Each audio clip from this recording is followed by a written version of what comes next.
अपनी शादी की बात सुनकर दिव्या फट पड़ी। कहने लगी, क्या एक बार मेरी जिंदगी बर्बाद करके आप सबको तसल्ली नहीं हुई जो फिर से। अरे छोड़ दो ना मुझे मेरे हाल पर, जाओ निकलो मेरे कमरे से, कहकर उसे ने अपने पास पड़े कुशन को दीवार पर दे मारा। नूतन आंखों में आंसू लिए कुछ न बोलकर कमरे से बाहर आ गई।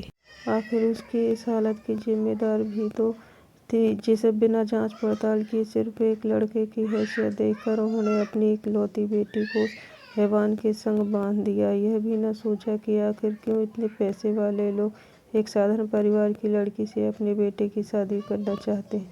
जरा सोचते कि कहीं दिव्या के दिल में कोई और तो नहीं बस। वैसे दबे मोह पर कितनी बार दिव्या ने बताना चाहा कि वह अक्षत से प्यार करती है, लेकिन शायद उसके माता पिता यह बात जानना ही नहीं चाहते थे।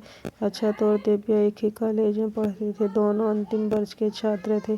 जब कभी अक्षत दिव्या के संग दिख जाता, नूतन उसे ऐसे घूर कर देखती कि बेचारा सहम उठता। कभी उसकी हिम्मत ही नहीं हुई यह बात बताने की कि वह दिव्या से प्यार करता है, पर मन ही मन दिव्या की यह माला जपता रहता था और दिव्या भी उसी के सपने देखती रहती थी। नीलेश अच्छा लड़का तो ही है, बस की हैसियत हमसे ऊपर है। अरे तुम्हें तो खुश होना चाहिए कि उन्होंने अपने बेटे के लिए तुम्हारा हाथ मांगा, वरना क्या उन बेटे के लिए लड़कियों की कमी है इस दुनिया। दिव्या के पिता मनोहर ने उसे समझाते हुए कहा था, पर एक बार भी यह जानने की कोशिश नहीं की दिव्या मन से इस शादी के लिए तैयार है भी या नहीं।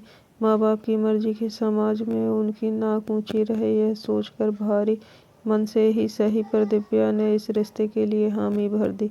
वह कभी नहीं चाहती थी कि उसके कारण उसके माता पिता दुखी हों।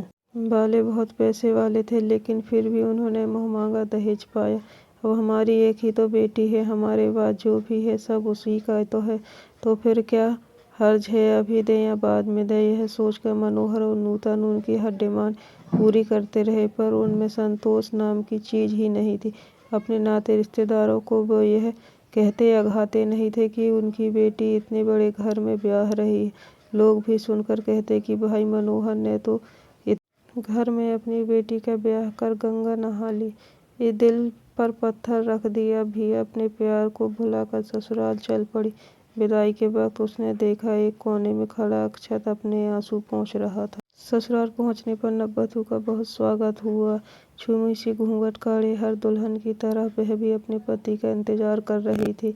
वह आया तो दिव्या का दिल धड़का और फिर संभला भी। लेकिन सोचिए जरा क्या बीती होगी उस लड़की पर, जिसकी सुहाग रात पर उसका पति यह बोले कि वह उसके साथ संबंध में सक्षम नहीं है और वह इस बात के लिए उसे माफ कर दे। सुनकर धक्का रह गया दिव्या का कलेजा। आखिर क्या बीती होगी उसके दिल पर जब उसे पता चला कि उसका पति नामर्द है और धोखे में रखकर उसने उससे विवाह किया।